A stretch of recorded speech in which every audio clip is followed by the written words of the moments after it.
안녕하세요. 사연에 빠지다의 DJ 민영입니다. 오늘도 두 가지 사연 준비되어 있는데요. 첫 번째 사연 시작하기 전에 구독과 좋아요 버튼 눌러주세요. 그럼 오늘의 사연도 만나볼게요. 안녕하세요. 저는 20대 후반 그림 그리는 그림쟁이입니다.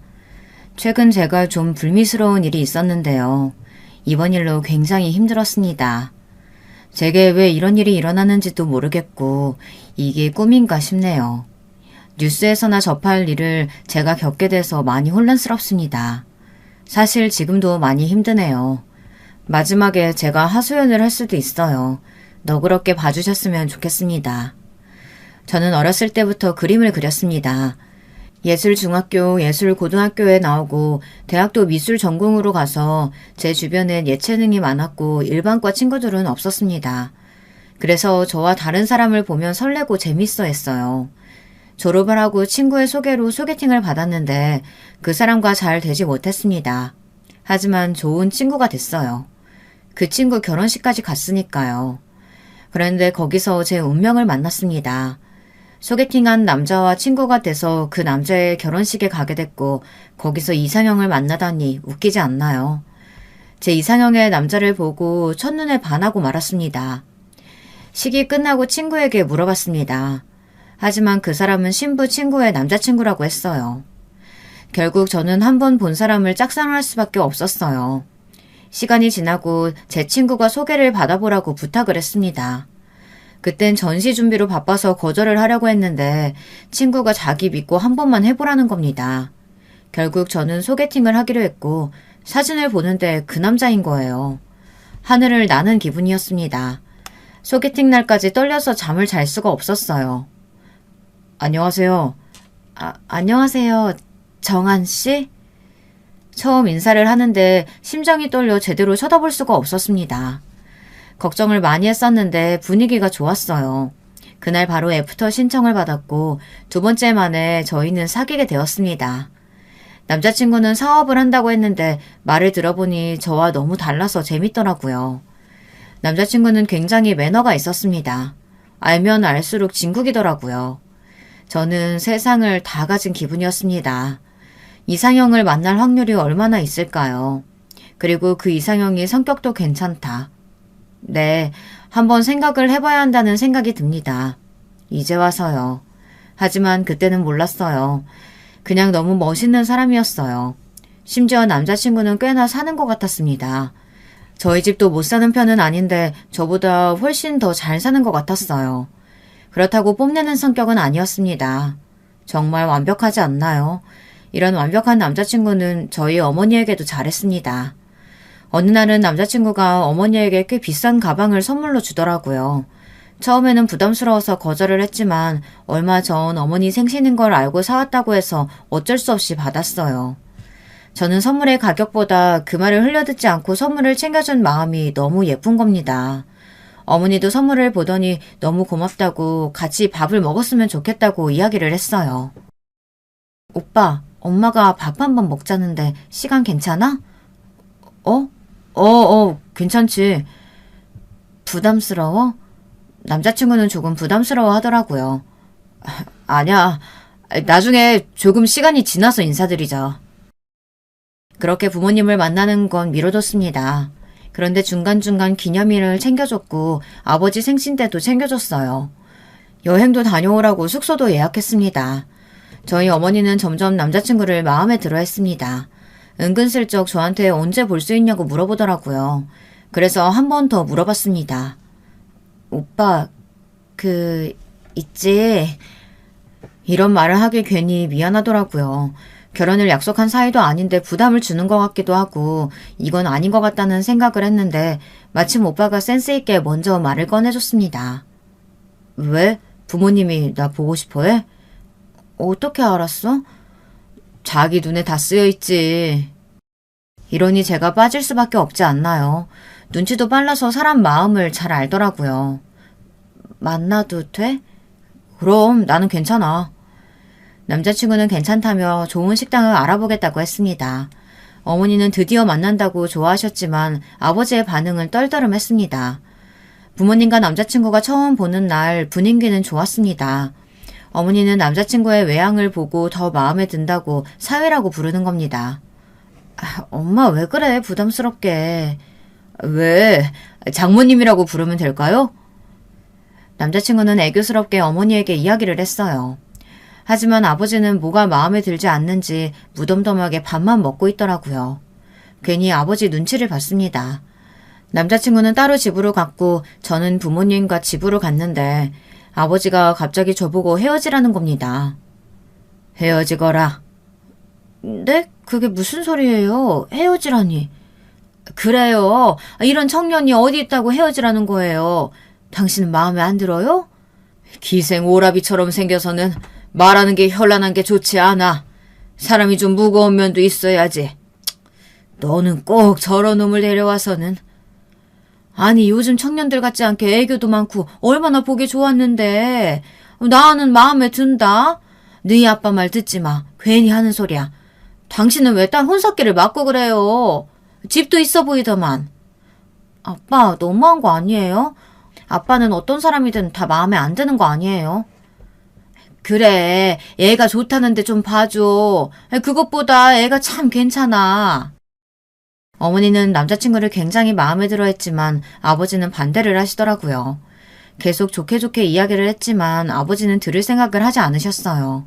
아버지를 설득한다고 꽤나 고생했습니다. 아버지 때문에 마음고생이 심했는데 이번에는 또 다른 사건이 터져 저를 힘들게 했습니다. 한 친구 때문에 저의 인간관계가 틀어지고 말았거든요. 굉장히 친했던 친구가 있었는데 그 친구가 제 욕을 하고 다녔던 거예요. 그 친구는 중학교 때부터 비밀을 말하고 힘들면 서로 이야기를 하는 그런 친구였는데요. 대학교에 들어가서 뜸해지더니 어느 순간 사이가 좀 멀어진 친구였습니다. 그런데 그런 친구가 제 욕을 하고 다닌다니 저는 충격을 받았습니다. 심지어 그 내용이 제가 남자친구의 돈을 보고 사귄다고 돈만 밝히는 연이라는 등 남자친구가 이상한 쪽에서 일을 해서 돈을 번다는 등 가지각색의 이야기를 했더라고요. 한때는 친했던 친구가 그런 이야기를 하니 상처도 많이 받았어요. 그리고 그 친구에게 제 남자친구 이야기를 들은 다른 친구가 제 남자친구 보고 느낌이 좋지 않다고 말하는 거예요. 조심하라고 이야기를 하는데 그때는 들리겠어요. 엄청 좋아 죽고 있을 때 그런 이야기를 하니 화가 나지 않겠어요. 그때는 그저 그 친구가 참 미웠습니다. 너는 알지도 못하면서 걔 얘기만 듣고 좋지 않네 문에 말하는 거야? 아니, 그게 아니고 걔가 나 욕하고 다니는 거 알잖아. 그럼 괜히 안 좋은 쪽으로 말했겠지. 그럼 그냥 걸러 들어야 한다는 생각은 안 들어? 알지, 아는데 나는 걱정이 돼서. 뭐가 걱정이 되는데? 아니, 그냥 요즘 이상한 사람이 많으니까 괜히 그렇게 돈 많은 사람이랑 만났다가 상처받을까 봐 그러지. 내가 알아서 해. 알았어, 내가 미안하다. 그렇게 저는 한 친구와 싸우게 됐고 그 이후로 그 친구와도 관계가 소원해졌습니다. 그리고 또 다른 친구가 골칫거리였어요. 그 친구는 친한 친구는 아니었지만 한 번씩 안부 인사를 묻는 정도였는데요. 제가 친구에게 이래저래 치이고 있을 때 연락이 와서 그 친구에게 마음을 열었습니다. 그러다 보니 자주 만났고 남자친구와도 만나게 됐어요. 그런데 남자친구가 그 친구가 부담스럽다는 말을 하는 거예요. 웬만하면 제 지인과 잘 지내는데 그런 말을 하니 이상했습니다. 알고 보니 친구가 제 남자친구에게 고백을 했다지 뭐예요. 그 이야기를 듣고 그 친구에게 따졌습니다. 그런데 친구는 자기도 왜 그랬는지 모르겠다며 울면서 제게 이야기를 하더라고요. 그래서 전 더는 따질 수가 없었어요. 근데 그때 남자친구가 울지 말라고 애처럼 왜 그러냐고 한 소리를 했어요. 저는 그 모습에 한 번 더 반하게 됐고 믿음직스러운 사람이라고 생각을 했습니다. 친구는 그 소리를 듣고 울음을 멈췄고 거짓말처럼 사람이 180도 달라졌습니다. 갑자기 정색을 하더니 남자친구와 저에게 말도 안 되는 걸로 따지더라고요. 솔직히 오빠도 좋았던 거 아니에요? 좋다니? 그게 무슨 소리야? 아니 나를 좋아한다고 너 괜히 이상한 쪽으로 듣는 거 아니야? 오빠 저런 애 계속 만날 거예요? 나를 봐요. 내가 더 예쁘고 더 귀엽잖아요. 유치해서 상정도 하기 싫었습니다. 친구는 계속 되지도 않는 소리를 짓거렸습니다. 아니 어떻게 자기 입으로 그렇게 말할 수가 있을까요? 이해가 가나요? 그 이후로 그 친구와는 인연이 완전히 끊어졌어요. 물론 제 잘못도 있겠지만 이상한 친구들도 많아 고생을 좀 했습니다. 이것뿐만이 아니라 여기저기 제 이야기들이 나돌았고 결국 전 친구들과 연락을 하지 않게 되었어요. 그러다 보니 점점 남자친구에게 의존을 할 수밖에 없었어요. 설상가상 제게 안 좋은 일이 생겼습니다. 제 동생이 교통사고로 그만 세상을 떠나고 말았어요. 저희 가족은 슬픔에 빠질 수밖에 없었습니다. 가해자는 술을 마시고 운전을 하다 제 동생을 쳤고 동생은 병원에 가는 길에 세상을 떠났어요. 심지어 파란불이었고 횡단보도에서 사고가 났습니다. 건너편에서 저는 그 사고 현장을 목격했어요. 그 이후로 길을 걸어다닐 수가 없었어요. 매일매일이 지옥이었습니다. 왜 사나 싶고 동생 대신 내가 죽었다면 좋았을걸. 나는 왜 구하지 못했지. 나 때문에 동생이 죽었어. 매일매일 이런 생각을 했어요. 그러다 보니 점점 어두워지고 사람을 만나지 않았습니다. 부모님께 죄송하더라고요. 동생을 잃어 힘드실 텐데 저까지 그러니 죄송했습니다.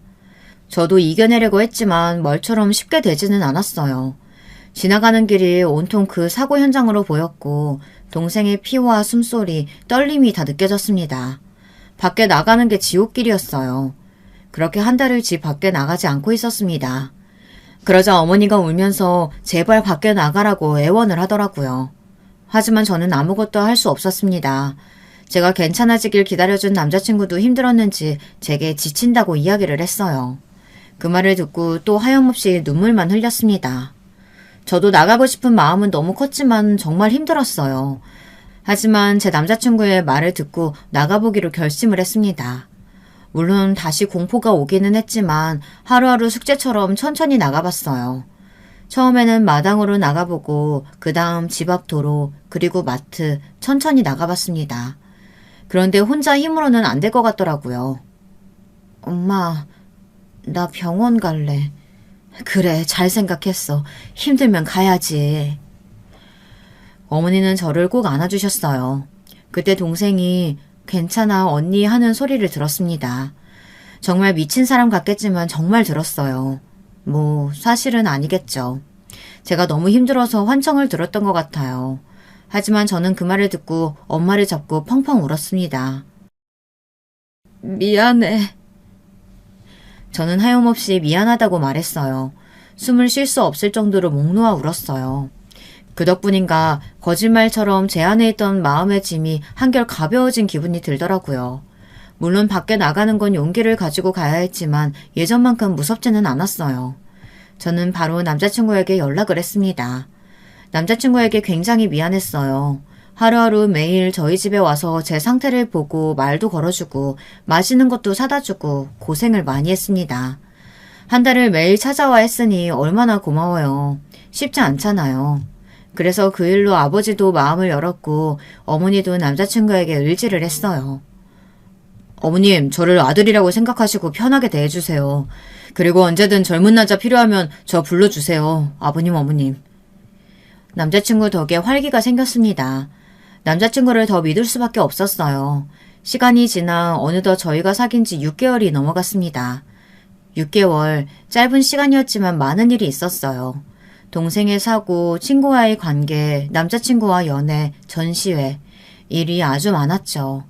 힘든 일도 있었지만 제게 선물 같은 일이 찾아왔어요. 남자친구가 제게 프로포즈를 했습니다. 길게 만난 건 아니지만 정말 잘 맞았고 이 사람과는 결혼을 해도 되겠다는 생각을 해 승낙을 했어요. 그런데 조금씩 남자친구가 달라지는 게 보이더라고요. 물론 잘해주기는 했어요. 점처럼 선물도 많이 주고 매일 저를 보러 와주고 하지만 뭔가 달랐습니다. 그래도 헤어질 정도는 아니었어요. 그냥 이제야 오빠의 모습이 조금 보여진다고 생각했죠. 하지만 그 모습도 귀여워 보였습니다. 그런데 아버지 눈에는 그게 아니었나 봐요. 꼭 결혼을 해야겠니? 아빠도 허락하셨잖아요. 자꾸 왜 그래요? 그래요. 아유, 아니 이 양반이 자꾸 왜 그럴까? 됐어, 신경 쓰지 마. 아버지는 계속 뭔가 찝찝하다고 하는 겁니다. 그래서 아버지와 대판 싸웠습니다. 아니 허락은 했는데 아니라고 하는 건 무슨 심리인가요? 어쩔 수 없이 허락을 했다고 해도 이미 결혼을 약속한 사이면 그런 말은 좀 조심해서 해도 되지 않을까요? 저는 아버지에게 너무 섭섭했습니다. 아버님이랑 싸웠어?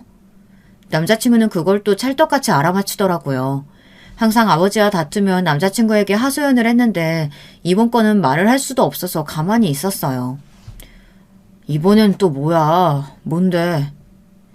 그런데 갑자기 남자친구가 한숨을 쉬는 겁니다. 너 이러는 거 나 좀 힘들어.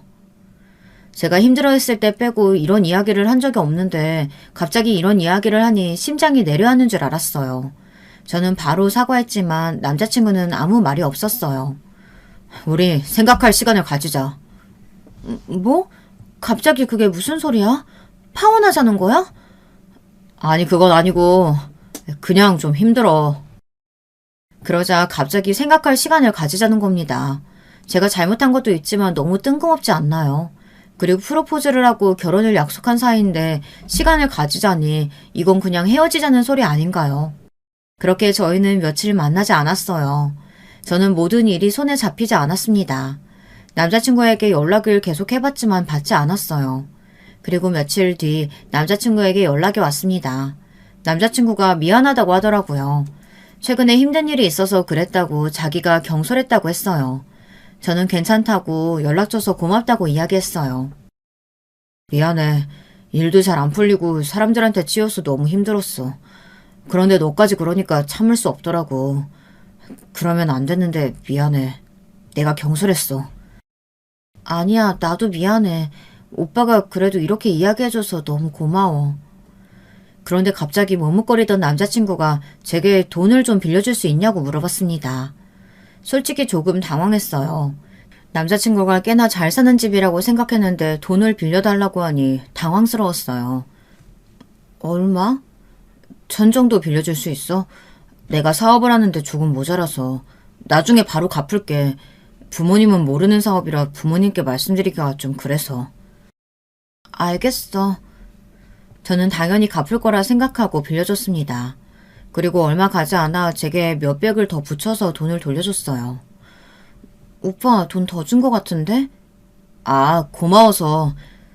남자친구에게 이러지 않아도 된다고 하고 돈을 돌려줬습니다. 그래도 이자도 아니고 남자친구에게 돈 빌려주고 몇백을 받는 게 좀 기분이 좋지는 않더라고요. 혹시 다음 주 주말 시간 돼? 어머니가 보자고 하시는데 괜찮아? 늘 어머니께서 바쁘셔서 인사를 드리지 못했었는데 주말에 시간이 된다고 해서 만나 뵙기로 했습니다. 그날 이후 하루하루 바쁘게 살았습니다. 한참 작업을 하고 있을 때 모르는 번호로 전화가 오는 거예요. 받았는데 아무 말도 없더라고요. 그래서 바로 끊었습니다. 하지만 또 똑같은 번호로 전화가 와서 다시 받았는데 그때 말을 하더라고요. 그 남자 믿지 마세요. 이렇게 말을 하고는 끊더라고요. 순간 당황해서 다시 전화를 걸었지만 전화를 받지 않더라고요. 그날 남자친구에게 있었던 이야기를 했습니다. 오빠, 어떤 여자가 갑자기 그 남자 믿지 말라고 했다? 완전 웃기지? 그때 남자친구가 당황하는 것처럼 보였습니다. 왜 그래? 아니, 요즘 좀 이상한 여자 한 명이 있거든. 그 여자인 것 같은데. 그게 무슨 소리야? 저는 그냥 이상한 여자가 한 말이 웃겨서 말을 해줬는데 갑자기 자기 스토커가 있는 것 같다고 그 여자가 제게 전화를 했다는 겁니다. 그래? 뭐야, 왜 나한테 이야기 안 했어? 소름 끼친다. 내 번호는 어떻게 알았지? 모르겠네. 차단했어? 남자친구는 왠지 모르게 화가 난 것 같았어요. 그래서 저는 물어보지 못했습니다. 집에 와서 씻고 자려고 누웠는데 남자친구에게 전화가 왔더라고요. 그런데 또 돈을 빌려줄 수 있냐고 묻는 거예요. 뭐 돈이야 빌려주는 건 어렵지 않지만 자자진이 좀 그렇더라고요. 그렇다고 뭐라고 할 수도 없고 어차피 결혼할 상대니 돈을 당장 갚으라고 할 수도 없어 좀 찝찝하더라고요. 그래도 뭐 안 빌려줄 수도 없으니 빌려줬어요. 오빠, 근데 어디 쓰는지 물어봐도 돼? 그냥 좀 쓸 곳이 있어서. 고마워. 바로 갚을게. 남자친구는 제대로 이야기도 해주지 않고 그냥 넘겼어요. 돈은 확실하게 갚으니 저도 거기서 별말 하지 않았습니다. 그런데 점점 불안해지기 시작하더라고요. 그래서 이 문제로 살짝 다툼이 있었습니다. 남자친구는 서운하다며 자기가 돈을 제대로 갚는데 뭐가 문제냐고 물어보는데 할 말이 없었어요. 그래도 돈을 계속 빌리는 것 자체가 좀 신뢰되는 행동이 아닌가요? 어렸을 때부터 돈은 함부로 빌려주는 게 아니고 또 빌려달라고 하는 게 아니라고 배워서 그런지 저는 이해가 잘 되지 않더라고요. 그래도 남자친구와 잘 이야기가 돼서 잘 풀었어요. 시간이 지나고 시어머니에게 인사를 드리러 가는 날이 됐습니다. 그날따라 화장이 잘 돼서 기분이 좋았어요. 부모님도 괜히 긴장을 하셨는지 잘 다녀오라고 하더라고요. 남자친구는 오늘 예쁘다고 편하게 있으면 된다고 계속 긴장을 풀어줬어요. 시어머니는 굉장히 온화했습니다. 어머님 집이 너무 예뻐요. 저 이렇게 큰 집에는 처음 와봤어요. 아유, 이제 집주인 될 텐데 적응해야지. 네? 저는 놀라서 차를 마시다 사례에 걸렸습니다. 화장실로 가서 단정히하고 저는 부모님께 연락을 드렸어요. 엄마 대박. 시어머니가 내가 이제 집주인이 될 거라는데? 이래도 되는 거 맞아? 시어머니는 내내 저를 칭찬하셨어요. 그때 어머니에게서 전화가 왔습니다. 천천히 받아요. 아, 네, 감사합니다. 그럼 실례하겠습니다. 근데 갑자기 어머니께서 다급하게 저에게 이야기를 하더라고요. 지금 너 묻지 말고 지금 거래처 사람이랑 이야기하는 척하면서 잠깐 나와봐. 어머니의 이야기에 당황했지만 무슨 안 좋은 일이 있나 싶어서 저는 어머니가 하라는 대로 했습니다. 어머님, 저 거래처 사람한테 전화가 와서 잠깐 밖에서 받을게요. 그냥 여기서 편하게 받아도 되는데 편한 대로 해요. 정원으로 나가자 저는 어머니께 물었습니다. 무슨 일 있어? 너 혼자만 몰래 빠져나와. 위험해. 무슨 말이야? 어떻게 빠져나와? 한 번만 믿고 그냥 나와. 가방이랑 지갑이랑 다 안에 있는데? 그거 걱정 말고 빨리 나와. 저는 그래도 이건 아니라는 생각에 시어머니와 남자친구에게 양해를 구하고 집으로 바로 갔습니다. 엄마는 다친 곳 없냐고 물어보더라고요. 그리고 어머니의 말에 소스라치게 놀랐습니다. 엄마, 무슨 일이야? 그놈 사기꾼이야. 그러고는 어머니가 제 손을 잡고 경찰서로 가려고 하더라고요. 엄마 왜 그래? 무슨 말을 들었는데? 내가 너 가고 점을 보러 갔는데 그놈 그거 사기꾼이라고 빨랑 너랑 떼어내야 한다더라고. 엄마도 참, 엄마 도대체 왜 그래? 그런 이유로 지금 나 부른 거야? 어머니는 갑자기 화를 내시며 제게 이 결혼 반대라고 하시더라고요. 그래서 저는 어머니와 한바탕 했습니다. 안 돼! 이 결혼 반대야! 저는 어머니와 크게 싸우고 집을 나왔습니다. 그러고는 남자친구에게 전화를 해서 오늘 급하게 나와서 미안하다고 사과를 했어요. 남자친구는 오히려 무슨 일 있는 거 아니냐고 걱정을 해줬습니다. 차마 어머니가 남자친구가 사기꾼이라서 결혼을 반대한다는 말을 할 수가 없더라고요. 너무 속상해서 눈물이 났습니다. 여기에 제 편은 아무도 없는 것 같았어요. 남자친구는 자기 집으로 오라고 하더라고요. 그래서 바로 남자친구 집으로 갔습니다. 남자친구를 보자마자 또 눈물이 나더라고요. 저는 울면서 사실대로 말했습니다. 물론 사기꾼이라는 말은 하지 않고 결혼을 반대한다고 했어요. 그러자 남자친구가 그 이야기를 왜 이제 하냐고 화를 내며 책상을 발로 차더라고요. 그렇게 화를 낸 모습은 처음 봐서 놀랐습니다. 시어머니도 놀라서 남자친구를 다그쳤어요. 남자친구는 소리를 쳤다는 걸 깨닫고는 제게 사과를 했습니다. 미안해. 결혼 못할까봐 그랬어. 아니야. 미안해. 엄마가 갑자기 반대하시네. 왜 반대하셔? 미안. 아니야. 말하기 힘들면 하지 마. 오빠 그런데 나 오빠 집에서 잠시 지내도 돼? 제가 잠시 지낼 곳이 필요하다고 말을 하자 남자친구는 당황하며 시어머니가 불편해하실 것 같다고 대신 자기 회사 근처 오피스텔에서 지내는 게 어떻겠냐고 물어봤어요.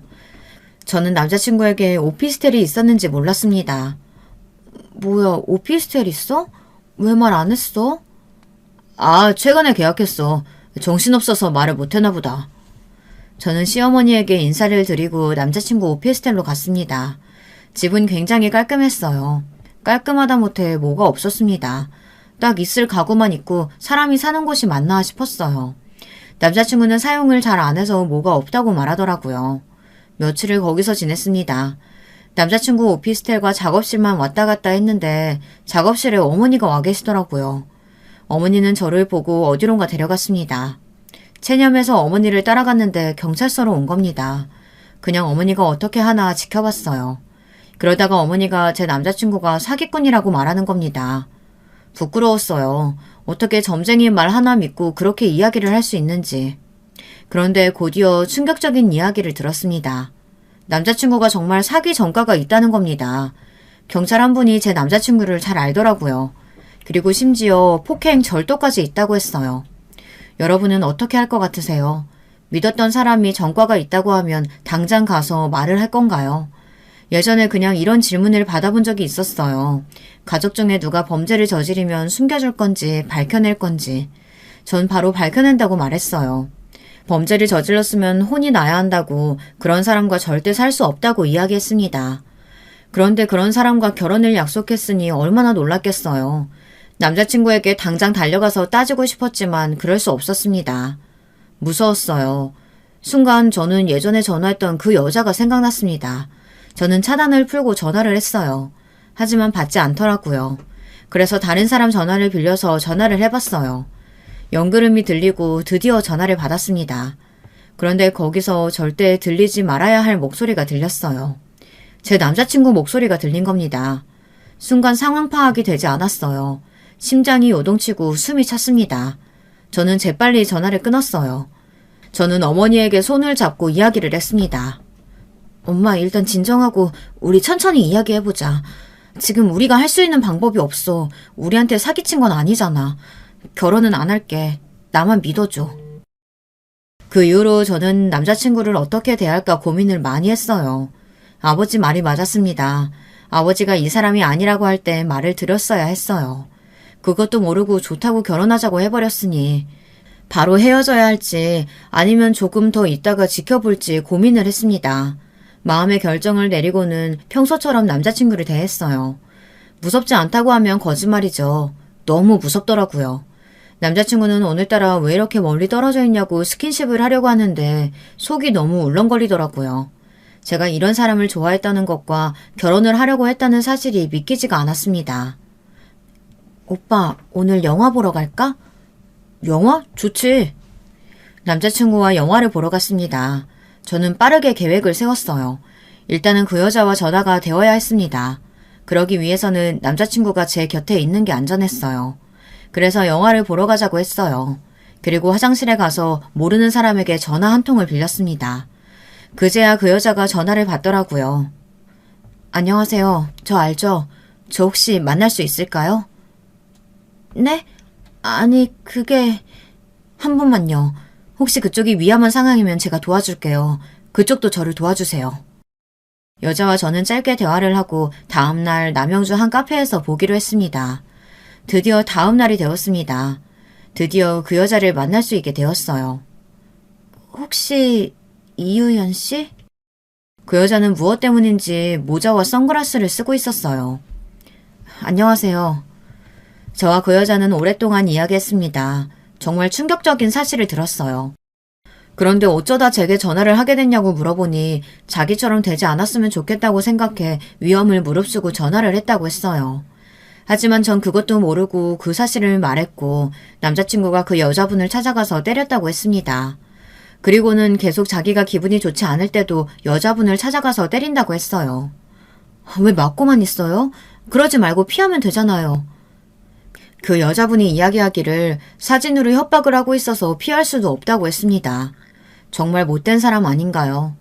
그리고 남자친구의 부모님 집 이야기가 나온 겁니다. 집은 반지하방이고 부모님은 다 돌아가셨다고 했어요. 그리고 사업이라는 건 주식이나 도박이었고 애초에 일을 하는 사람도 아니고 나이 많은 유부녀를 만나면서 돈을 받고 있다고 했어요. 아니 그럼 어머님은요? 집은? 오피스텔도 있던데요? 그거 다 빌린 거예요. 오피스텔은 아마도 뭐 누가 해줬나 보죠. 저 만날 때는 없었어요. 그리고 그 집 이렇게 생겼죠? 그 여자분은 남자친구 집을 보여줬습니다. 그 집은 렌트를 한 거라고 이야기해줬고 자기가 잘 산다는 걸 보여주려고 매번 빌린다고 이야기했어요. 정말 충격적이지 않나요?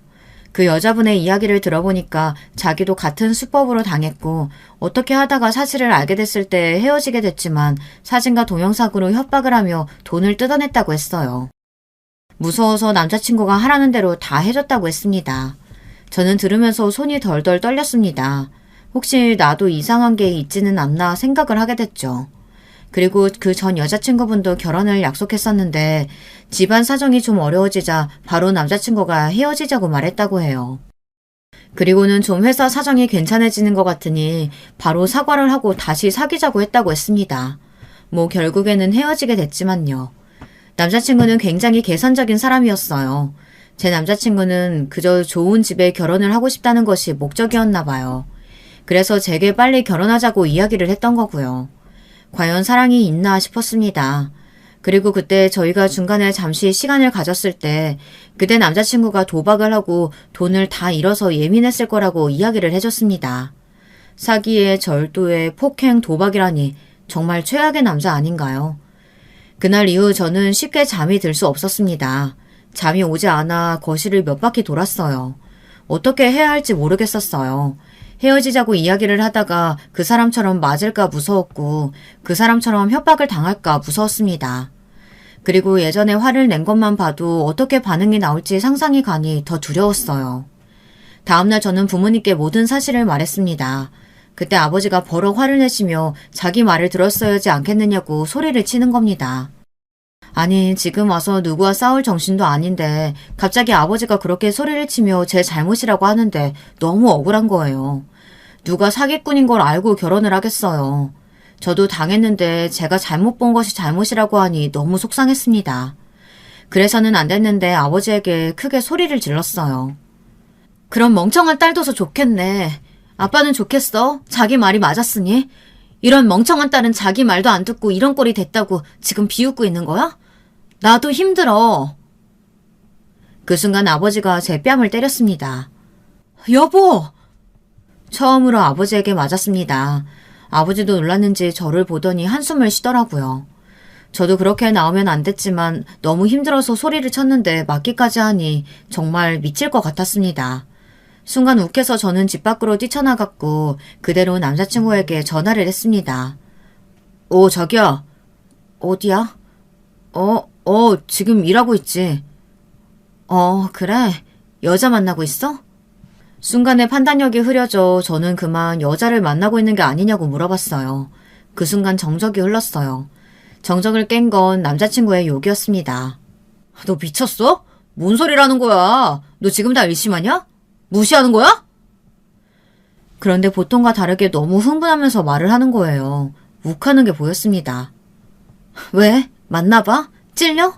그럼 당장 와. 미쳤어? 일한다고!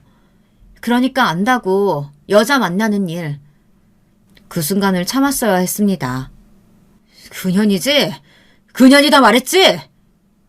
남자친구는 갑자기 한 번도 들어본 적 없는 목소리로 제게 말을 하는 겁니다.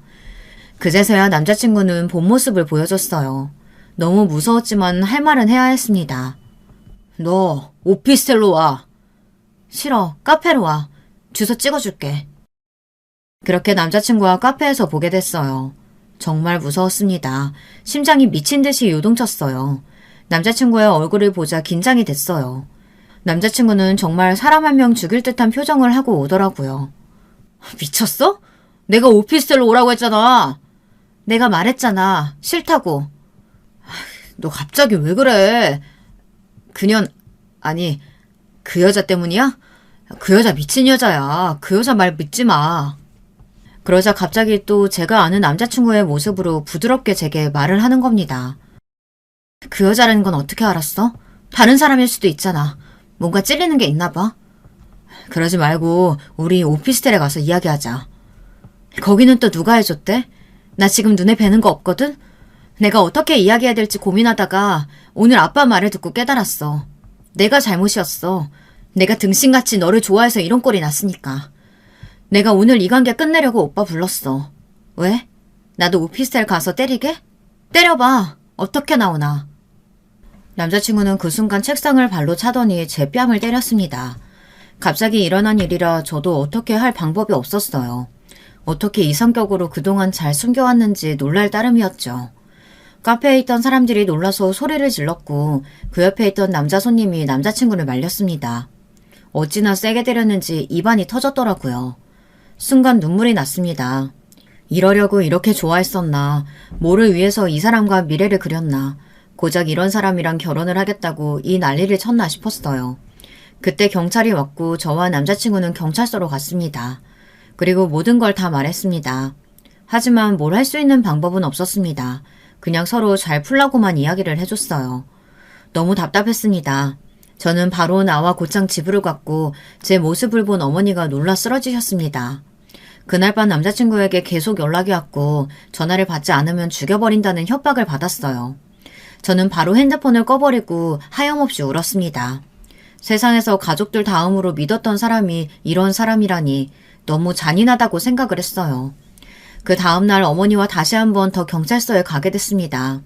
이번에는 달랐어요. 모든 사실을 알았고 저도 당하고 있지만은 않겠다고 생각을 하고 갔으니까요. 그런데 또 한 번의 충격적인 사실이 밝혀졌어요. 사기, 절도, 폭행만 있는 게 아니고 사람을 죽였다고 했습니다. 어렸을 때 오토바이 음주운전을 하다 사람을 치고 그대로 도망갔다가 잡혔다고 했어요. 그 사람은 결국 뇌사 판정으로 죽게 됐다고 했습니다. 그 말을 듣는데 너무 충격적이었어요. 동생이 그렇게 죽었는데 정작 옆에 있는 살인자를 못 봤다니. 어머니도 그 소식을 듣고 휘청거리며 주저앉고 말았습니다. 엄마 괜찮아? 아이고 내가 미쳤지. 그런 놈이 좋다고 사위라고 하다니. 저는 정신을 바로잡고 신고를 했습니다. 그리고 남자친구의 핸드폰, 카메라 등 전자기기를 압수해달라고 말했어요. 그때서야 경찰들은 이게 심각한 일이라는 걸 깨달았습니다. 그리고 경찰들에게 사진들도 보내줬어요. 접수를 하고 저는 작업실로 갔습니다. 그런데 작업실에 남자친구가 와 있더라고요. 저는 바로 경찰에 전화를 했습니다. 남자친구는 눈이 돌아 있었어요. 너 때문에 다 망했잖아.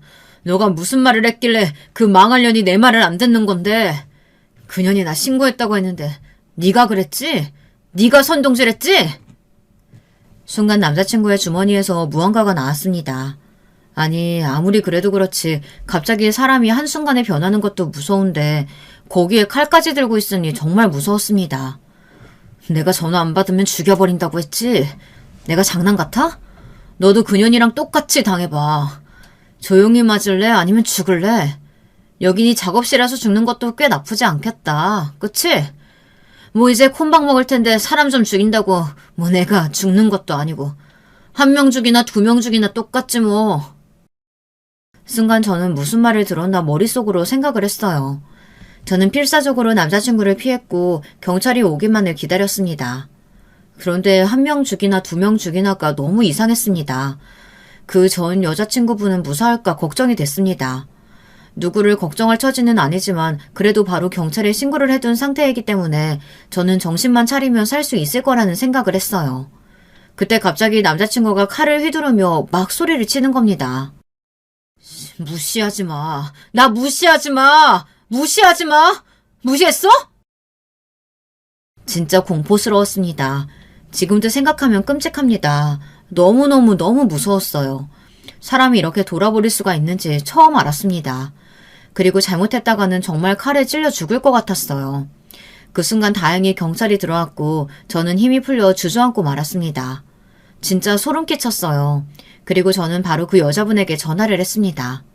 다행히 그 여자분은 전보다 밝은 목소리로 전화를 받았어요. 괜찮아요? 네? 무슨 일 있으세요? 저는 남자친구의 일을 다 말했어요. 괜찮으세요? 네, 저는 괜찮아요. 이제 그 인간 잡아야죠.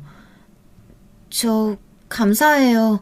유엔씨 아니었으면 저 계속 무서워서 신고도 못했을 거예요. 저 용기 내서 신고했어요. 그리고 다른 피해자들도 있어서 같이 신고하고 왔어요. 그 여자 말고도 피해자가 꽤 있다고 하더라고요. 놀랍지도 않았어요. 그렇게 남자친구와 저는 끝이 나게 됐고 남자친구는 결국 다양한 혐의로 구속되었습니다. 구속이 되면 마음이 편해질 줄 알았지만 더 불안하더라고요. 언제 또 올지 몰라 무서웠습니다. 저는 그 이후 집 밖에 잘 나가지도 않았어요. 작업실도 집으로 옮겨서 집에서만 작업하고 최대한 사람을 만나려 하지 않았어요. 그 모습을 보고 한동안 말을 하지 않았던 아버지가 제 방에 들어와서는 저를 한번 물끄러미 보시더니 미안하다고 사과를 했습니다. 아버지는 제가 너무 걱정돼서 그랬다고 절대 제 잘못이 아니라고 이야기를 해줬어요. 알죠, 알아. 그래도 아빠 덕분에 내가 각성해서 그 나쁜 놈 잡았는걸? 아버지가 걱정하실까봐 일부러 더 씩씩하게 장난칠 듯 이야기를 했습니다. 그런데 갑자기 아버지가 울기 시작했어요. 저까지 이르면 어쩌나 걱정을 했대요. 그 이야기를 듣고 저도 눈물이 나서 아버지를 안아줬습니다. 괜찮다고 아버지 말 안 들어서 죄송하다고 말했어요. 그 사건이 있고 다들 어디서 들었는지 제게 전화를 하더라고요. 그리고 그 남자친구를 소개시켜준 친구도 전화가 왔습니다. 잘 지냈어? 네 소식 들었어. 미안하다. 내가 이상한 놈 소개시켜줘서. 아니야, 나도 좋아했는 걸 뭐. 그거 아니었음 너도 소개시켜줄 생각 없었잖아. 그건 그렇지. 아니 근데 그놈은 무슨 생각으로 그렇게 사기를 치고 다닌 거야? 나도 몰라. 그냥 자기는 안 걸릴 거라고 생각했나 보지. 아휴, 그 자식 이야기하기도 싫다. 그거 알아? 나이도 속였다. 나보다 10살은 넘게 차이 나더라. 미쳤네. 고생 많았네. 아니 와이프 친구도 고생 많이 한 것 같더라고. 와이프가 걱정 많이 했어. 친구도 그렇고 너도 그렇고. 몰랐잖아. 그 와이프 친구는 자기 같은 사람들 도와주더라고. 너 덕분에 달라졌다고 하더라. 와이프도 너 아니었으면 친구가 이런 일 당했는 거 몰랐다면서 진짜 너한테 고맙다고 전해달라고 했어. 그 여자분이 참 부러웠습니다. 저렇게 걱정해주는 동성 친구가 있어서 부러웠습니다. 몇 분을 친구와 이야기를 하다 보니 한결 마음이 편해지기 시작했어요. 친구들은 다 저를 떠났다고 생각했는데 남아있는 친구가 있어서 다행이라는 생각을 했습니다. 남자친구 보고 느낌이 좋지 않다고 한 그 친구에게도 연락이 왔어요. 친구는 괜찮냐고 제게 물었고 그때 정말 미안하다고 사과를 하더라고요.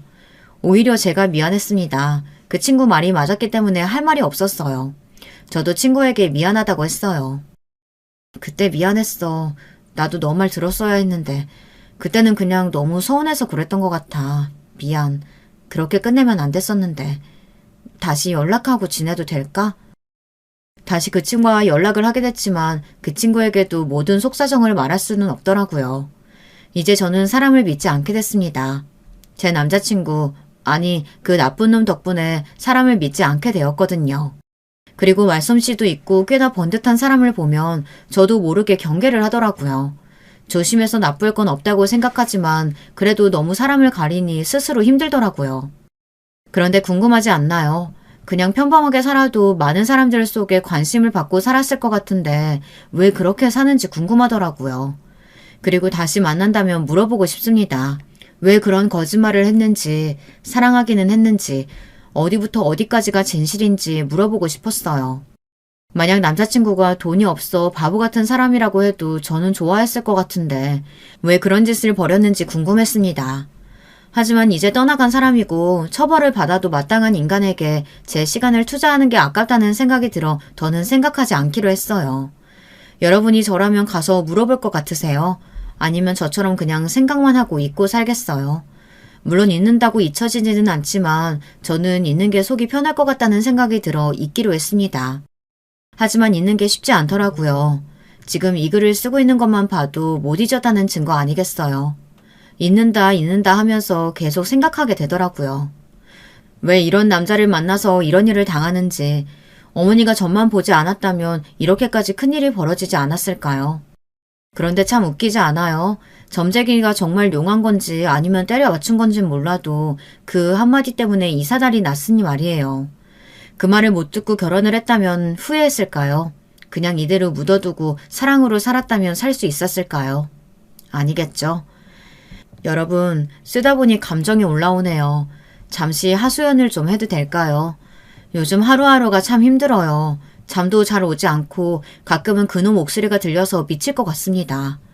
그림을 그리는데도 집중이 되지 않고 행복하지 않더라고요. 그리고 무엇보다 힘든 건 새로운 사람을 만나는 게 두렵더라고요. 여기저기 새로운 사람을 만나보기 위해 동호회도 가입했지만 쉽지 않았어요. 하물며 의사 선생님도 믿지 못했어요. 정신과에 가서 상담을 받는데도 의사 선생님을 못 믿어서 제 말을 좀 아끼게 되더라고요. 이런 제 자신이 너무 한심하지 않나요? 고작 남자 하나 때문에 제 인생을 다 바꾸니 바보 같기도 하고. 어떤가요, 저?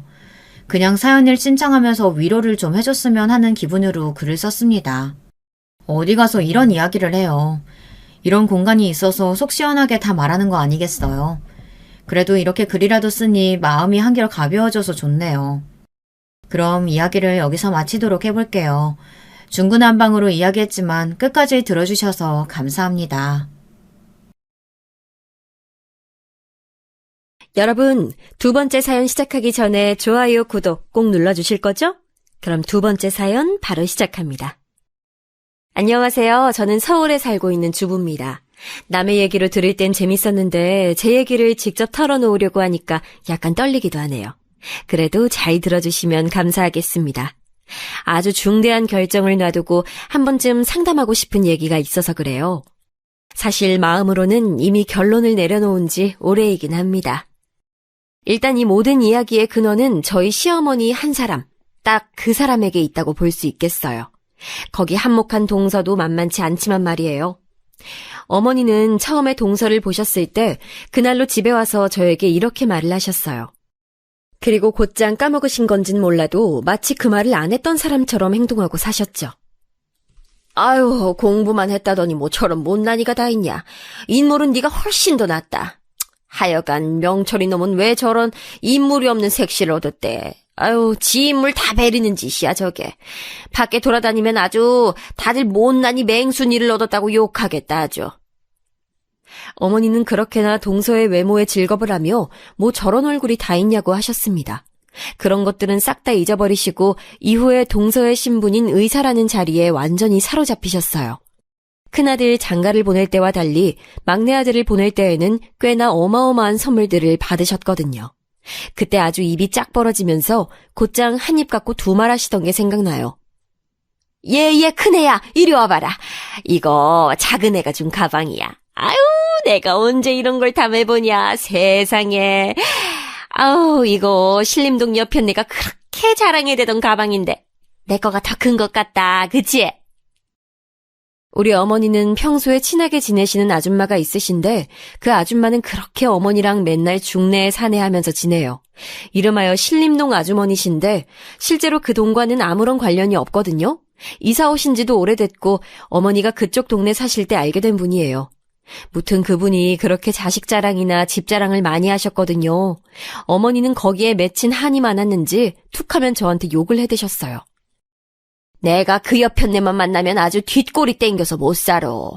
아우 할망구 같은 얼굴을 하고서 보석이니 가방이니 줄줄 걸치면 뭘 하냐? 지 자식들 좋은 대학도에 갔다고 그렇게 자랑질을 해대는데 그래가지고 지를 찾아오길래 몰래 같이 끼고 사는데 팔자가 훨씬 낫지? 네, 맞아요.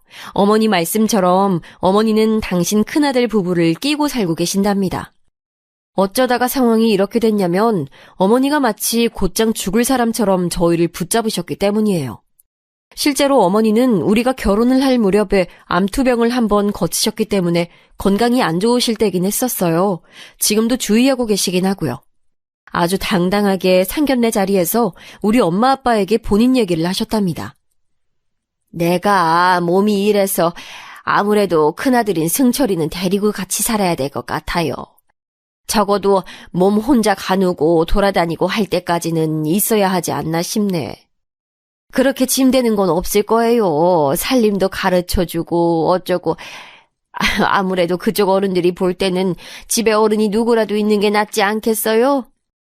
나도 얘네 오래 끼고 있을 생각은 없어요. 한 1, 2년 데리고 있다가 내보낼 생각이에요. 어머니는 이처럼 아주 당당하게 말씀을 하시더라고요. 저와 남편은 3년 정도 연애를 해오고 있었는데 그 사이에 어머니가 암 판정을 받으신 거예요. 사실 다들 많이 놀랐었고 어머니 앞으로 무수하게 동정어린 시선들이 떨어지기는 했어요. 하지만 딱 거기까지. 아니면 결혼을 더 미뤘어야 했던 건지 아니면 더 베스트는 아예 안 하는 게 좋지 않았을지 싶네요. 괜히 분위기에 휩싸여서 어머니가 아프시니까 빨리 결혼도 하고 당분간은 합가해서 같이 살자는 제안을 받아들이고 말았어요. 그리고 당시에 어머니가 저한테 되게 잘해주시기도 했었거든요. 수지야, 나는 옛날부터 며느리랑 오순도순 잘 사는 게 꿈이었어요. 시자 들어가면 다들 경기를 한다더라. 우리는 그러지 말고 살자. 우리는 부침개 먹고 놀고 먹으면서 잘 지내보자, 응? 사실 아버님은 일찍 돌아가시고 안 계시고 어머니는 혼자 아들과 살고 계셨거든요. 아들이 하나 더 있긴 하지만 막내 도련님은 자취를 하고 있어서 얼굴 보기 쉽지 않았어요. 장남인 우리 남편과 함께 지내오셨는데 막상 본인 몸도 아프고 하다 보니까 이 아들을 내보내기 너무 아쉬운 거겠죠. 저도 그 부분은 100번 이해하고 근처에 암 환자가 없어서 그런지 어머니의 병화는 저에게 더욱 크게 느껴졌었어요. 그런데 결혼하고 나서 역시나 소소하게 불편한 부분들이 자꾸 보이더라고요. 암 관련 수술도 아주 잘 끝났고 모든 게 원만하게 가고 있긴 했었어요. 그렇지만 어머니는 좀 되게 까다로우시고 은근히 저에게 시켜대시는 게 많더라고요. 아무래도 환자라서 그럴 수 있다고 생각은 했지만 나중엔 제 스트레스가 너무 심해져서 도저히 그냥 넘기기 힘들 정도였어요. 수지야. 너 그거 뭐야? 커피야? 아유, 밖에서 사들고 온 거냐?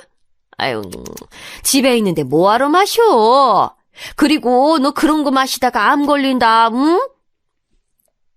항상 말씀을 너무 극단적으로 하시고 또 이미 합가해서 사느라 당장 아들 부분에 돈 들어갈 일이 많이 없잖아요. 그런데도 어머니는 툭 하면 아껴 써라, 절약해라, 사치 부리지 말라고 뭐라고 하시는 거예요. 저 어머니, 이거 커피 정도는 제가... 아니, 이거 얼마 안 해요. 저 출퇴근길에 어쩌다가 가끔 사 먹는 건데. 이때 저도 말을 흐리면서도 약간 기분은 상했는지 할 말을 다 했었답니다.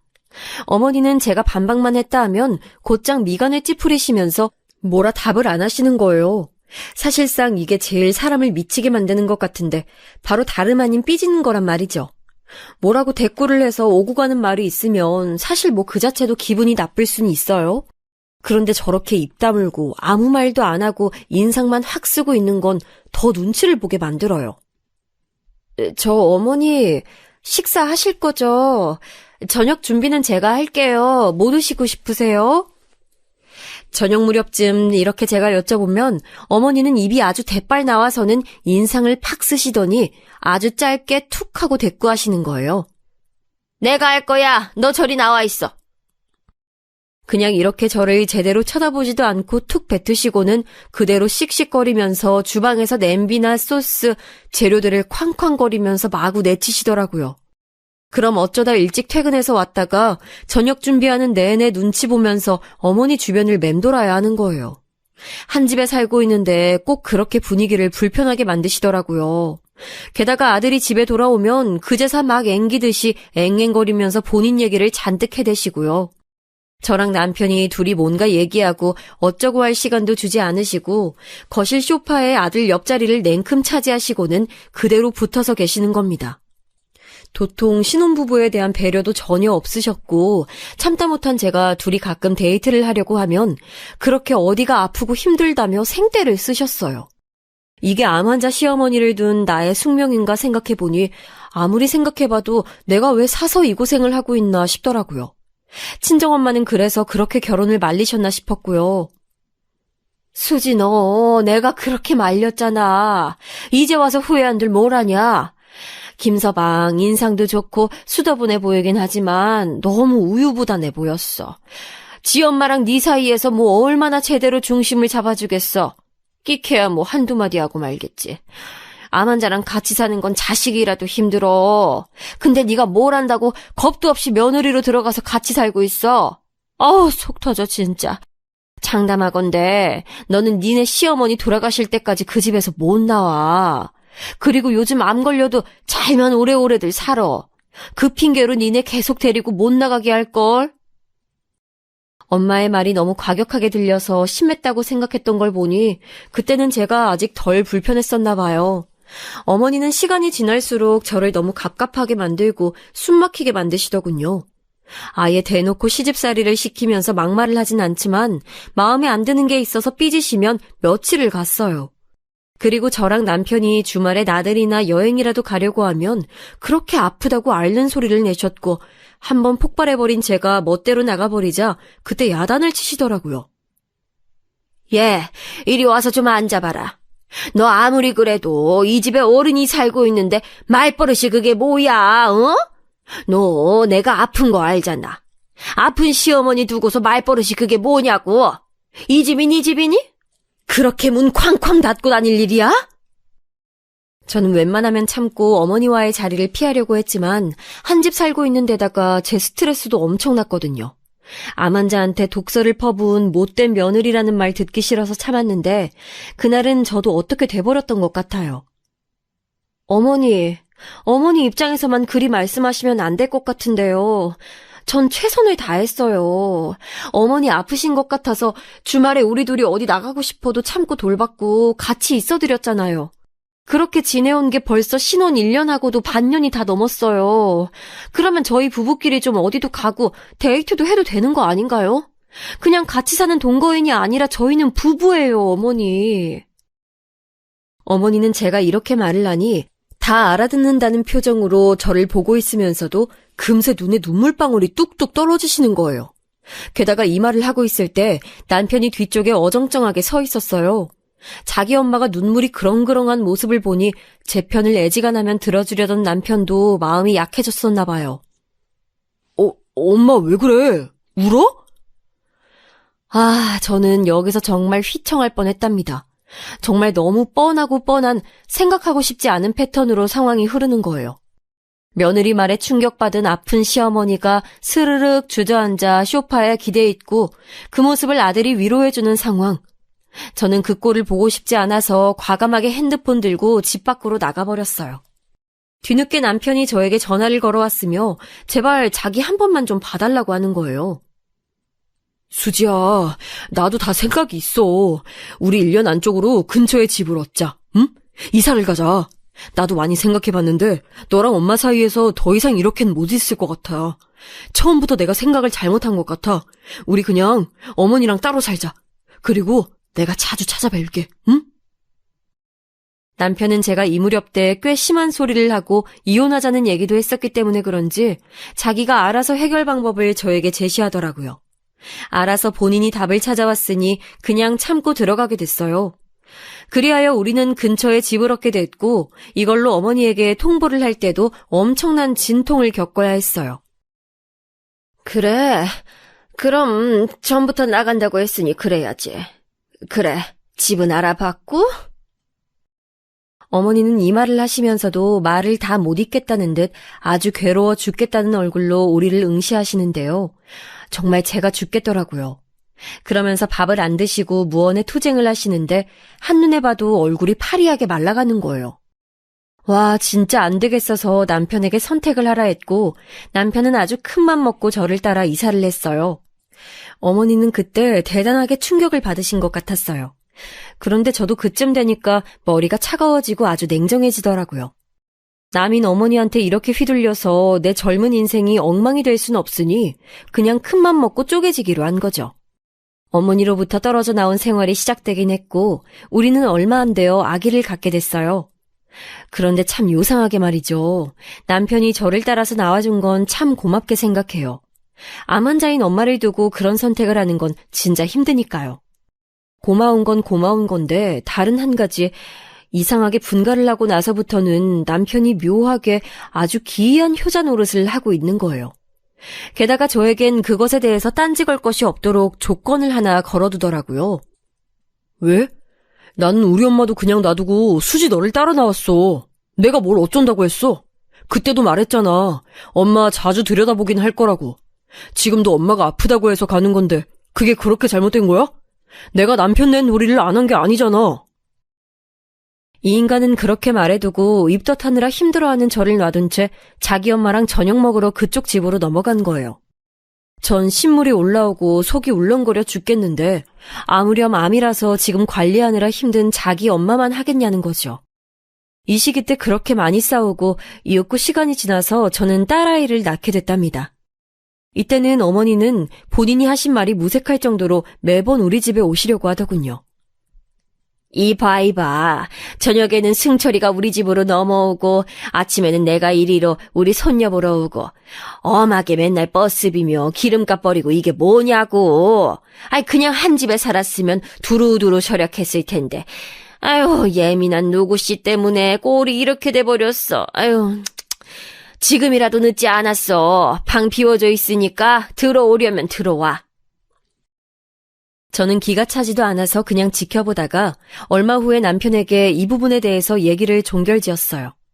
남편은 몹시 자기 엄마를 안쓰러워했지만 제가 강경하게 나가고 명분이 있을 때에는 그냥 받아들이는 편이었어요. 나 한 번만 말할게. 적어도 내가 좀 편해지기 전까지는 어머니 못 오시게 해. 당신 애기 육아하는 거 얼마나 힘든지 모르지. 당신 말 맞다나 어머니도 아프시잖아. 아니 뭐하러 아프신 분이 자꾸 여기 왔다 갔다 하시게 해. 나도 아파. 나도 손목이랑 여기저기 다 나갔어. 아픈 사람 둘이서 한창 손 많이 가는 애기 두고 뭘 하란 말이냐고. 그때 당신이 회사에서 나와서 우리 셋이 중 다 들어줄 거 아니잖아? 어머니 오셔서 계속 애기 뭐 해줘라 저거 해줘라 얘기하시면 나 진짜 너무 지치고 불편해. 게다가 밥까지 차리라고? 그러고 저녁에 당신 오면 당신 밥까지 내가 해야 되는 거야? 나 그럼 엄마네 갈 거야. 이렇게까지 말하고 싶지 않았지만 저도 특단의 조치를 드러냈고 남편도 결국은 수긍하고 말았어요. 어머니는 아무튼 이래저래 저한테 불만이 아주 많을 거예요. 한 집에 잘 살고 있었는데 며느리가 아들 데리고 나가버렸지. 둘이 애기 낳았대서 자주 보러 가려고 했더니 지 힘들다고 못 오게 하지. 아주 저한테 쌓인 거 천지였겠죠. 하여간 그렇게 해서 애를 낳고 키우는 동안은 어찌어찌 넘어가게 됐는데 그리고 그 사이 어머니도 아주 잘 회복을 하셨어요. 초기 발견을 하셔서 그런지 수술이나 복잡한 과정 거치지 않고도 나을 수 있으셨던 것 같아요. 중간중간 앓는 소리를 엄청 하시긴 했지만 그거야 제가 같이 사니까 힘들었던 거라며 나중에 기억이 미화되기도 하더군요. 왜 미화라는 표현을 쓰냐면 떨어져 있을 땐 모르다가 가끔 만나서 다시 어머니를 겪다 보니 어머니를 제가 힘들어하는 어떤 부분들은 너무나 여전히 그대로였기 때문이에요. 사람은 진짜 변하지 않더라고요. 제가 애 낳고 한창 키우고 3살쯤 되었을 무렵 홀로 떨어져 살던 시댁 도련님이 결혼을 하게 된 거예요. 그래서 상견례도 하고 아까 앞서 말했듯이 예비동서 얼굴도 보고 그때는 어머니가 엄청 마음에 안 들어 하셨죠. 하지만 시간이 지나서 의사라는 직분에 맞게 수입도 좋고 집안도 좋은 동서가 우리 어머니한테 꽤나 선물을 해대다 보니 마음이 변하셨나 봐요. 결혼할 때 받으신 것들 그리고 이후에 동서가 자잘하게 해드린 선물들을 받아보시더니 무슨 생전 없던 딸이라도 생긴 양 갑자기 엄청 예뻐하시는 거예요. 생각해보면 저는 계속해서 어머니랑 선을 긋고 거리를 뒀어야 했는데 왜 애매하게 어머니를 짠하게 여겨가지고 다시 왕래를 했던 걸까요? 많은 며느리들이 거의 그런 기점부터 실수를 하고 잘못 멱살 잡혀서는 자기 시어머니 돌아가실 때까지 계속 시달리면서 사는 것 같아요. 어머니는 회복하시고 난 뒤에도 꾸준하게 치료가 필요했지만 아무튼 큰 병을 치러서 그런지 몰라도 목소리도 쉬시고 뭔가 성격이 더 날카로워지셨어요. 그리고 뭐랄까 이런 표현이 맞는지 모르겠지만 욕심이 많아지셨답니다. 이번에 나는 애들 다 같이 데리고 여행도 다녀오고 싶어. 내가 죽은 문턱까지 갔다가 나왔는데 못할 게 뭐 있냐? 하고 싶은 건 다 하고 봐야 돼. 나는 그날 밤처럼 병원 침대에서 후회하고 싶지가 않아. 얼마나 앞으로 더 살지 몰라도 죽기 전에 후회 같은 건 하기 싫다고. 이런 어머니의 말씀이 짠하게 느껴지기도 하고 제 인생을 돌아볼 때 약간은 적용이 되기도 하지만요. 뭐 다 좋다 이거예요. 근데 그 행위에 제가 왜 동원되어야 하는지 모르겠더라고요. 그것도 아주 피곤하게 말이죠. 얘 큰애야. 이번에 동서는 여행 같이 못 간단다. 뭐 진료가 많다나. 하긴 연휴에도 다들 안 쉬고 일들 하잖냐. 쟤도 얼마나 힘들겠어. 게다가 임신 중이니 몸이 보통 힘든 게 아니지. 게다가 우리끼리 잘 다녀오라고 용돈까지 보내줬어. 하여간 보통 기특한 게 아니야. 내가 늙음하게 막내 며느리는 제대로 로또 맞은 기분이다. 아니 이런 말을 어떻게 며느리가 하나도 아니고 딸랑 둘이 있는 중에 말을 할 수가 있나요? 저는 뭐 로또가 안 됐다, 잘못됐다고 표현하고 싶으신 게 느껴져서 좀 짜증나더라고요. 본인이 아팠던 거면 아팠던 거지 왜 그 한을 자식들을 통해서 그것도 큰 며느리인 저를 통해서 풀려고 하시는지 모르겠어요. 저도 애 어린이집 보내고 집안일 하랴 새로운 일 알아보느랴 엄청 바빴어요. 그런데 어머니는 툭 하면 전화해서 아직도 어디가 아프네 하고 신파를 읊어대시는 거예요. 적당선에서 무시하고 제가 할 수 있는 것들은 해드리고 있었어요. 사실 다 안 해버리는 방법도 있었지만 당시에 남편이랑 저랑 사이가 별로 좋지 않았거든요. 제 잘못은 아니고 남편이 새로 사업을 한답시고 일을 벌린 게 있었어요. 그 일이 바쁘기도 하고 너무 고생스럽다 보니 얼굴도 몇 번 못 보는 데다가 남편은 매일매일 날이 서 있었답니다. 저기, 당신 이번에 애 데리고 어머니한테 좀 다녀와. 난 이번에 못 갈 것 같아. 혼자 운전해서 갈 수 있지? 5분도 안 되는 거리잖아. 이때 저도 받아쳐서 뭐라고 하려고 했지만 사실 그냥 가서 밥만 먹고 오면 되기도 하고 남편이랑 웬만하면 싸울 거리를 만들고 싶지 않았어요. 정말 둘 다 예민해지고 입만 열면 싸워댈 때고 우리 딸은 심장이 좀 약한 편이라서 저도 괜한 에너지를 소비하고 싶지 않았거든요. 진짜 애 크기만 해봐라. 아픈 것만 좀 정상이 되기만 해봐라 하고 약간 벼르고 있었답니다. 무튼 그렇게 해서 저 혼자 운전해서 어머니한테 다녀오기도 했는데 이때 되게 황당한 부탁을 하시는 거예요. 예, 너 그러고 그냥 가지 말고 이거 전이랑 음식들이 너무 많으니까 네 동선에 좀 갖다 주고 가. 애는 여기 놔두고 너만 잠깐 몸만 다녀오면 되잖아. 갔다 올 수 있지? 네? 아니요, 어머니. 저 이후에 약속 있어요. 아니. 저도 저희 집 가야죠. 그리고 이 사람도 없는데 제가 무슨 혼자서 서방님 댁을 가요. 나중에 동서 보고 들려서 가져가라고 하세요. 이 말을 하면서도 전 너무 어이가 없어서 표정 관리가 잘 되지 않았어요. 되게 당황스럽고 짜증이 나서 아주 꺼벙한 눈을 하고 어머니를 어이없다는 듯 쳐다보고 있었어요. 그런데 어머니도 얼마나 약삭 빠른지 제가 기분 나빠할 걸 미리 알고 계셨던 건가 봐요. 제 쪽은 일부러 보지도 않고 계속해서 본인 할 말만 따다다 전하시는 거예요. 으이그, 야! 네 동서가 여기 왔다 갔다 할 정신이 있었으면 진즉 왔겠지 않았겠냐? 여기 못 와서 너무 미안하다고 용돈도 보내고 과일도 보내잖아. 그럼 지도 명색이 시댁 있는 며느리인데 시댁에서 만든 나물이면 전 맛이라도 봐야지. 둘이서 이 명절에 뭘 해다 먹겠어? 나라도 해다 줘야지. 그러니까 그걸 본인이 알아서 하시던지 아니면 본인 막내 아들이랑 얘기를 할 것이지 왜 애를 안고 운전까지 해서 온 저를 시키는 걸까요? 저는 딱 잘라서 못하겠다고 말씀드렸어요. 갈수록 저는 스트레스 받을 만한 거리들을 제 안에 쌓아두고 싶지 않았거든요. 어머니, 저도 집에서 엄마 아빠 다 기다리고 계셔서 안 될 것 같아요. 여기서 동선에까지 차로 간다고 해도 지금 차 밀려서 40-50분 걸려요. 저희 집은 저 온다고 밥도 안 먹고 기다리고 계시고요. 그거 왕복해서 왔다 갔다 하면 저는 오후 시간 다 버리는 거예요. 애도 지금 지쳐서 잘랑말랑한데 그렇게 되면 너무 피곤해서 안 될 것 같아요.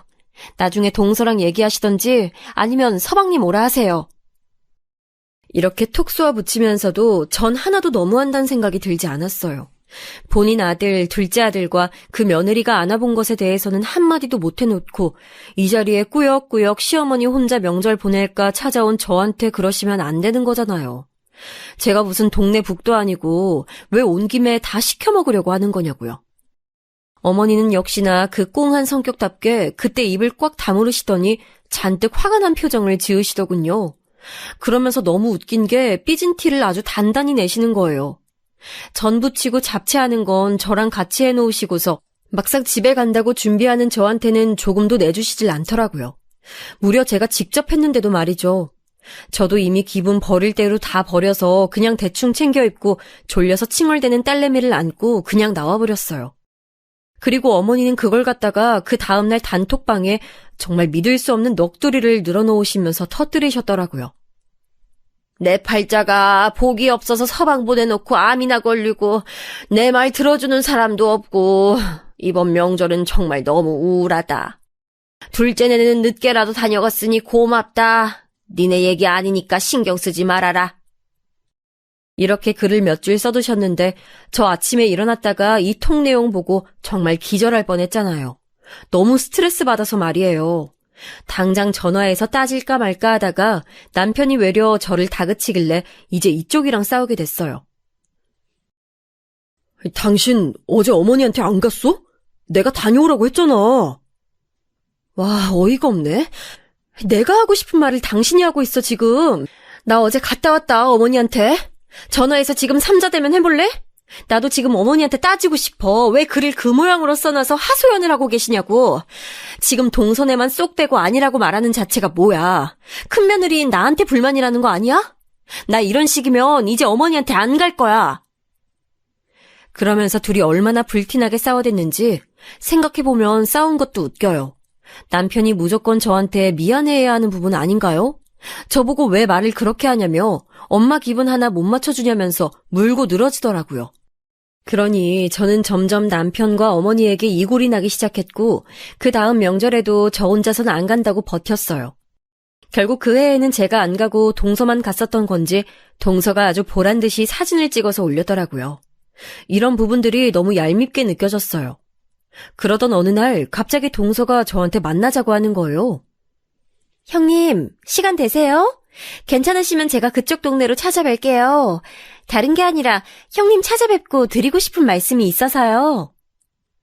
당시에 저도 궁금하기도 하고 동서랑 따로 밖에서 만나본 적이 없기 때문에 좀 알고 싶긴 했었어요.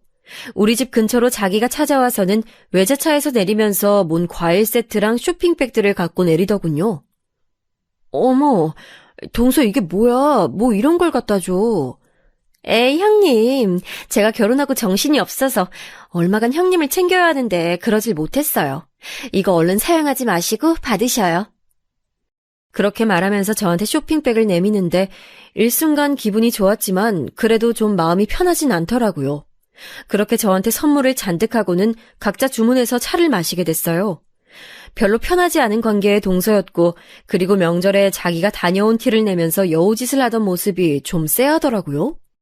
이제서 갑자기 저한테 이렇게 곁을 주면서 연락을 해온 것도 좀 심상치 않았고요. 얘기 나눠보니까 역시 저한테 용건이 있긴 했던 거예요. 근데 듣고 보니까 너무 웃기기도 하고 하여간 안 좋은 쪽으로 기가 차서 대답을 금방 하진 못했어요. 한편으론 어머니가 좀 짠하기도 하고 또 한편으로는 동서 눈에는 내가 그렇게 만만한가 싶어서 황당하기도 했었고요.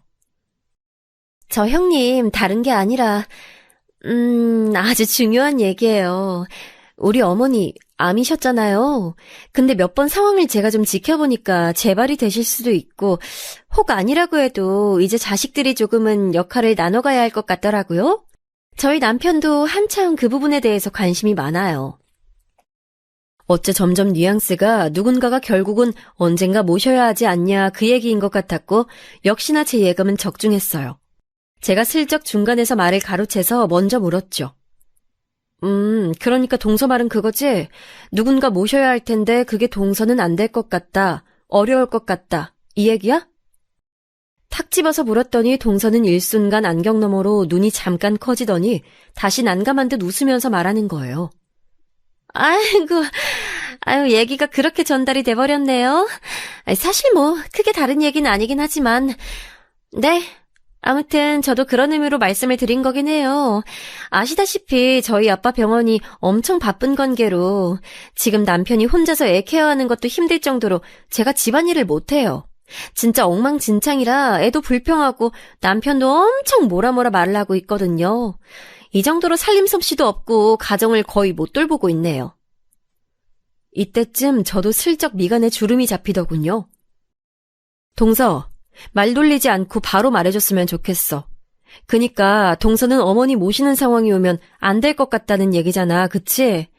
근데 그 얘기를 굳이 나한테 전하는 이유는 그러면서 누구건 간에 자식된 도리로서 모셔야 할 것 같단 얘기는 내가 하길 바란다는 거 아니야? 내가 맞게 이해한 거지? 이렇게 말을 하다 보니 대체 제가 뭘 그렇게 무르게 살아길래 별로 왕래도 안 해보았던 동서한테 이처럼 만만하게 보여야 하는지 이해가 가질 않았어요. 아니면 어머니가 얼마나 저를 바보처럼 얘기해놨으면 그런가 싶기도 했고요. 무튼 동서는 당황하면서 말을 삥삥 돌려대더니 결국은 인정을 했고요. 그 갑작스런 선물들은 그런 역할을 저에게 맡기기 위한 아부용 조공이었던 거죠. 이때 너무 머리가 아프고 짜증스러웠지만 이왕 우리 집에 둔 것들이고 그냥 일단 놔두고 가라곤 했어요. 동서는 그 뒤로 제 눈치를 힐끔힐끔 보더라고요. 아무래도 우리 어머니가 70대에 암을 겪었고 오늘 내일 하시는 날들이 올 확률은 있겠죠. 지금 혼자 살고 계시는 데다가 효심지극한 두 아들은 서로 모시려 들 거란 말이에요. 거기서 동서는 손쉽게 빠지고 싶다는 의미로 이해를 했어요. 그렇게 저한테 슬쩍 넘겨버린 모양새가 정말 마음에 안 드는 거예요. 이후로 몇 번 동서한테 연락이 왔었고 그 얘기는 쏙 뺀 채 대하길래 저도 그냥 모르는 척 대꾸는 해왔었는데요. 문제는 바로 이번 설에 대형 사고가 벌어지고 말았다는 거예요. 동서도 사실 이렇게 일이 커지길 바라진 않았을 텐데 어머니가 너무 생각 없이 일을 질러버리신 게 문제죠 뭐. 그리고 제가 볼 때 동서가 제게 했던 부탁을 서방님이 모르실 것 같긴 했어요. 무튼 저로서는 제 자신을 지키고자 어쩔 수 없는 숙명으로서 일을 저지르게 됐답니다. 이 모든 일을 자초한 건 어머니와 동서 그 둘이라고 생각해요, 전. 하필 다른 것도 아니고 설날에 세뱃돈 주는 것 같고 뭐 얼마나 준다고 그렇게 구냔 말이죠. 이때 모처럼 만에 정말 몇 년 만에 동서네랑 저까지 해서 다 같이 어머니 댁에 모였던 날이었어요. 어머니는 엄청 들뜨셨는지 이것저것 음식도 하시고 몸도 성치 않다면서 많은 것들을 해두셨더라고요. 그 자체까진 딱 좋았는데 이후로 제 딸이랑 동서네 애랑 꼬맹이들이 세배를 하게 됐어요. 둘이 나이 차이도 있고 엄연히 누나랑 동생이기도 했는데 어머니가 정말 믿을 수 없는 행동을 하시는 거예요. 나란히 세배를 하는 꼬맹이들이 아무리 세상 물정 천지구별을 못한다지만 어떻게 똑같이 고개를 숙였다 일어난 애기들한테 이런 식으로 편을 가르냐고요. 아이고 우리 손주 머리 똑똑한 애미 만났으니 앞으로 더 잘 될 거다. 옛다 10만 원. 할미가 크게 통 썼다. 그러면서 어머니가 대뜸 5만 원짜리 2장을 조카에게 주시는 거예요. 어째 순서는 우리 딸이 더 먼저일 텐데 저쪽부터 주신 게 좀 불안하다 했어요. 그래놓고 곧장 우리 애를 보시더니 와, 저는 정말 이때 들은 말을 잊을 수가 없어요. 진짜 당장 일어나서 눈앞에 있는 상을 다 뒤엎고 싶은 심정이었거든요. 그래, 너도 여기 받아라. 옛다. 너는 그래. 머리 똑똑한 애미는 아니고 그냥 애미지 뭐. 성질 좀 고쳐야 하는. 아니다. 그래, 너는 너그 애미 잘못 만난 거야. 네 탓을 해라. 그러면서 저를 힐끔 보시더니 우리 애한테 꾸깃한 1,000원짜리를 꺼내서 애 손에 쥐어주시는 게 아니겠어요? 아니, 애들이 대체 뭘 안다는 거예요. 우리 애는 아무것도 모르고 그걸 받아서 할미 고맙다며 인사까지 꾸벅했어요. 이때 정말 눈이 확 돌아버리더라고요. 그 말에 동서는 움찔하면서 저를 보더니 어머니가 자기를 보고 낄낄거리고 웃으니까 또 그 장단을 맞추며 같이 웃고 있더라고요. 저는 이때 너무 분노해서 콧김이 막 나오고 뭐라고 하려는 차에 남편까지 제 화를 돋궈버렸어요. 엄마가 농담한 거잖아. 그냥 좀 앉아. 아니, 놔봐. 이거 놔. 제가 남편이랑 실랑이를 벌이자 어머니는 그걸 보시고 또 미간을 팍 찌푸리시더니 진짜 간만에 이렇게 자식 며느리들 다 모인 거 고마운 줄도 모르고 주제넘는 소리를 하시는 거예요. 아이고, 저거 봐라. 저렇게 썽을 내니 인상이 그대로 굳어져서 맨날 찡그리고 있지. 너 그러니까 내가 성질 고치라는 거야. 이제 매년 꼬박꼬박 와서 제대로 챙길 생각을 내라. 이 김에 너도 네 성질 고쳐! 여기서 저는 더 이상 그 누가 와도, 누구 할아버지가 와도 걷잡을 수 없을 정도로 폭발해버리게 됐어요. 고마운 걸 모르는 할망구 같으니 그간 무시해댄 거 다 참고 꾸역꾸역 명절에 왔더니 한다는 소리가 대놓고 손주, 손녀 차별에 뭐 저보고 성질을 고치라고요? 여기서부터 저는 주체할 수 없는 얘기들을 마치 랩을 하듯이 그대로 쏟아내버렸어요. 저한테 손가락질 해가면서 낄낄거리던 어머니는 제 얘기가 길어질수록 점점 얼굴을 붉히셨고 이내 평소에 하듯 입을 앙다물고 분노에 차서 저를 노려보시더군요. 달라진 게 있다면 그 노려보던 대상이 저뿐 아니라 그렇게 오구오구 하시던 동서한테도 불길이 튀었다는 거예요. 그렇게 오기야 금이야 로또 며느리야 하던 막내네 며느리한테 미리 버림받은 게 어떠신지 아주 의중이 궁금했어요, 전. 제 성질을 뭐 어떻게 고치라는 말씀이세요? 어머니도 어머니 앞길부터 미리 좀 보셔야 할 텐데 왜 엄한 제 걱정을 하시는지 모르겠네요. 어머니 그거 아세요? 모르시겠다. 동서가 저한테만 다녀와서 말을 했었거든요. 당연히 아실 리가 없겠네요? 이쯤부터 동서 눈이 커지더니 그때 식탁에서 사과를 아삭거리며 먹고 있던 서방님까지 동시에 저를 아주 뚫어지게 응시하는 거예요. 남편도 분위기 험악한 상황에 제가 맞받아치기 시작하니까 긴장하는 눈치였고요. 저는 애지간해서 폭탄을 터뜨리지 않았거든요. 의사 며느리랍시고 동서가 그렇게 예쁘세요? 의사니까 바쁘니까 어쩔 수 없어서 동서 다 받아주시더니 정작 동서는 어머니를 그닥 예뻐하지 않던데요. 어머니 나중에 아프시면 모셔야 될까봐 걱정하고 있더라고요. 말이 끝나자마자 동서는 저를 다급하게 불렀어요. 형님, 잠깐! 저기, 왜 그러세요, 형님? 이러면서 허둥지둥 저를 불렀고, 저는 아랑곳 않고 계속 말을 이어갔어요. 저야말로 잘 모르겠으니까 동서랑 어머니랑 둘이 얘기해보세요. 전 성질 나빠서 어머니 못 모실 것 같거든요. 어머니도 싫으시잖아요. 근데 어째요? 그럼 희망은 동서밖에 없는데, 동서가 어머니 모시기 싫다고 저 찾아왔었어요. 어머니 좋아하시는 명품이랑 사가지고요. 아주 자기한테 모시라고 할까봐 기겁을 한 눈치더라고요. 이쯤부터 진짜 뭐 폭우라도 쏟아지고 그걸 다 얻어맞은 양 일동이 전부 저를 빼고 조용했어요. 꼬물거리는 애들 목소리를 제외하고 말이에요. 남편 그리고 서방님 어머니는 믿을 수 없다는 눈으로 동서 쪽을 쳐다봤고 동서는 안경을 벗더니 고개를 푹 숙이곤 식탁 의자에 털썩 앉았어요. 동서도 대차게 얄미운데 전 모든 악의 근원은 어머니라고 생각하거든요. 동서도 너무너무 싫지만 돈 더 갖고 와서 살랑거리는 며느리는 봐주고 꾸역꾸역 몸으로 떼어가며 신혼 초부터 어머니 장단을 맞춰드린 저는 저렇게 무시해대는 어머니. 전 어머니도 제대로 엿먹어보라며 폭로를 했어요. 그리고 어머니, 제 인상이 뭐요? 저도 인상 찡그릴 일 없었으면 좋겠어요. 어머니가 뭔데 제 자식한테 저를 갖고 애미 잘못 뒀네 어쩌네 저주하는 소리를 하고 계세요. 뭐 어머니 마음에 드는 인상이 있으시긴 해요? 언제는 동서 결혼 전에 뭐 저런 못난이가 왔냐고 못난이 인형 같아서 속상해 죽겠다고 하셨잖아요. 선물 몇 개 받고 나니까 동서 얼굴이 갑자기 연예인처럼 보이시는 건 알겠는데 거 너무 티나게 좀 그러지 마세요. 진짜 사람이 참고 또 참고 하니까 정도를 모르시네. 이 말에 여지껏 얼굴이 벌개져서 동서 쪽을 보고 계시던 어머니는 더 얼굴이 벌개질 수도 없을 정도로 벌개져서는 딴 쪽으로 고개를 돌리시더군요. 동서는 이때 한쪽 미간을 확 찌푸리면서 저와 어머니를 번갈아 가면서 쳐다봤고요. 오해하지 마 동서. 나는 동서 같고 정말 단 한마디도 안 했어. 난 듣기만 했어. 듣기만 한 게 잘못은 아니지. 내가 판을 벌린 것도 아니고 상견례 갔다 와서 어머니가 나한테 그런 거야. 며느리 잘못 들였다고 어디서 저런 인물 없는 걸 데려왔냐고 말이야.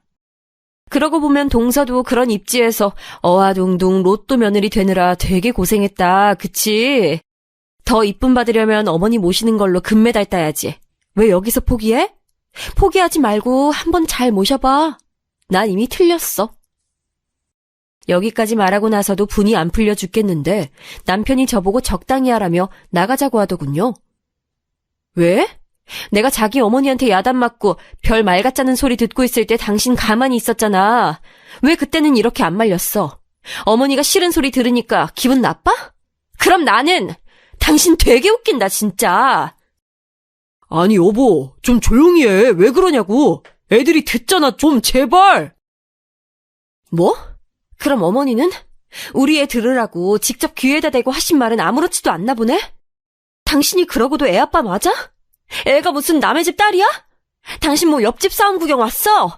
너네 집 일 말리러 왔냐고. 어쩜 그렇게 본인 어머니가 나한테 한 건 아예 귀에 담지도 않고 내가 한 말만 갖고 따져대. 당신도 똑같아. 전 진짜 도무지 어머니의 발언을 그리고 거기서 이죽거리며 순간적으로 저를 조롱하는 표정을 지었던 동서까지 정말 싹 다 용서할 수가 없더라고요. 그날도 한파가 온다 어쩐다 하는 와중에 힘들게 애 챙겨서 갔었고 심지어 동서는 1시간이나 늦게 왔어요. 그런데도 어머니는 먼저 온 저한테 삿대질해가면서 이거 놔라 저거 놔라 해서 저를 살살 긁어대시더니 급기야는 저렇게 세뱃돈 푼돈 줘가면서 차별까지 하며 일을 쳐버린 거예요. 아주 대놓고 저를 무시하고 그간에 쌓였던 것들을 그런 모양으로 풀고 싶었던 것 같더라고요. 하지만 저도 똑같이 나이 먹어가는 처지에 제가 왜 참아야 할까요? 바보같이 시집살이며 조롱하는 소리 계속 듣다가 그대로 60, 70 먹어서 그제서야 이제 죽고 없는 시댁 욕하는 인생 살기는 싫더라고요. 이렇게 난리를 쳐버리고 남편이 끝끝내 가자고 해서 애를 안고 집으로 돌아왔지만 그 뒤로 지금 이 순간까지도 저와 남편은 냉전 중이에요. 정말 한마디도 네가 잘못했네 잘했네 하는 얘기는 저한테 하지 않고 있어요. 어쩜 저렇게 지 엄마랑 똑같아서 저한테 화나는 걸 그대로 꾹 참고 열받은 티를 내면서 집 문이란 문은 다 탕탕거리면서 썽을 부리는지 모르겠네요. 그러면서 똑같이 지 엄마처럼 속으로 쌓아두고 있다가 저한테 한 번에 털어넣으려고 하겠죠. 하지만 저는 그걸 기다려주다가 그대로 당해줄 생각은 없거든요. 남편에게 통보해뒀어요. 나 지금 냉전 상태 너무 불편하고 내가 잘못한 건 없다고 생각해. 당신은 내가 어머니한테 그동안 듣는 말들이나 불리한 상황들 다 알면서도 조금도 내 편 들어주지 않았어. 동서네가 대판 싸워서 이혼 얘기가 나오건 말건 알 바 아니고 나는 당신과 내 관계를 똑바로 하고 싶어. 계속 그렇게 냉전으로 가겠다고 한다면 내 미래에 당신은 없어. 내가 괜한 마음으로 그날 터뜨린 거 아니야. 끝장볼 생각으로 터뜨린 거니까 똑바로 처신해. 이렇게 해두고 남편의 답을 기다리고 있는 중이에요. 나름 꽤 당황했는지 말은 안 하고 있지만 그 와중에 눈치는 보고 있는 모양새입니다. 뭐 대뜸 저희 엄마 아빠한테 안부 전화를 하고 용돈을 보내드렸다나요? 왜냐면 그날 원래 시댁에서 식사한 다음 별일 없으면 우리 친정으로 갈 예정이었는데 못 갔거든요. 결혼한 이래 지가 먼저 전화드려 본 적 단 한 번도 없으면서 그 일이 있고 나서 제가 저렇게 일침을 놓았더니 곳에 우리 부모님한테 전화하고 지가 따로 용돈까지 보내드렸다는 거예요. 엄마도 모든 사정을 다 들으셔서 그런지 어이없어 하시더군요. 그래서 지금 네 시어머니도 쥐죽은 듯 조용히 있고 김서방도 저렇게 우리한테 살살거리며 눈치 보는 거야? 얼씨구, 꼴에 이혼당하긴 싫은가 보네. 예, 너 잘했어. 너 할 말 잘했다. 미친 여편네 같으니라고. 암 걸려서 아프다고 하는 거 다 맞춰서 같이 있어주고 참아줬더니 돈 갖다 주는 며느리한테는 아부 떨고 돈 안 갖다 주는 같이 있어준 며느리는 그렇게 개무시를 해? 네가 아주 속 시원하게 잘 떠들였어. 뒤로 서로 욕해대고 같이 있기 싫어하고 못생겼다고 욕할 땐 언제고 어디 등신 같은 것들끼리 한 팀이 돼서 널 무시해대? 그러다가 지들끼리 바닥 보고 지옥에 떨어진 셈이네. 예, 냅둬 그냥. 엄마 말 맞다나 저는 어머니나 동서를 안 볼 생각이에요. 남편도 저와 이혼을 안 하고 같이 살 생각이라면 제가 일평생 자기 엄마와 그쪽 가족들 안 보고 살 거란 건 각오해야 할 거예요. 솔직한 마음으로 정말 100번 양보하고 한 수 접는다고 해도 어머니의 행동이 너무 기가 막힌 거 아닌가요? 아프시다고 해서 맞춰드린 게 한두 가지가 아니에요. 신혼 때도 같이 있고 싶다고 해서 같이 있어드렸고 사사건건 시비 걸고 부부가 부부답게 시간을 못 보내게 해도 참았어요. 분가할 때도 쌩 난리를 피우시고 그 후로도 매일같이 드나드시는 바람에 저 진짜 스트레스 극심하게 받았다고요. 그래놓고 저한테 의사 며느리랑 비교해가면서 제 자식 앞에서 저를 개망신 주는 말을 하고 제 애한테 대놓고 푸대접에 차별까지 했어요. 그런 사람을 시어머니라는 이유로 제가 계속 봐가면서 살아야 할 필요가 있을까요? 저도 제 인생이 있고 더는 스트레스 받아가면서 살아갈 이유가 없어요. 그리고 어머니와 동서 사이가 어찌 되었는진 모르겠지만 아무튼 그날 제가 집을 나설 때의 분위기를 볼 때 아주 서로에 대한 신뢰도가 바닥이 난 게 보였어요. 동서는 자기 손으로 이 집을 다 쥐운들 수 있다고 생각했을 텐데 알고 보니 시어머니가 자기 외모 품평하고 못난이라고 욕했던 걸 듣고 어이가 없어 보였거든요. 그리고 어머니는 뭐냐고요. 자기 입안에 혀처럼 굴면서 명품 해다 바치는 그 자랑스런 의사 며느리가 말년에 자기 모시기 싫어가지고 큰 며느리 찾아간 걸 알게 된 거죠. 그보다 더한 배신이 어딨나요?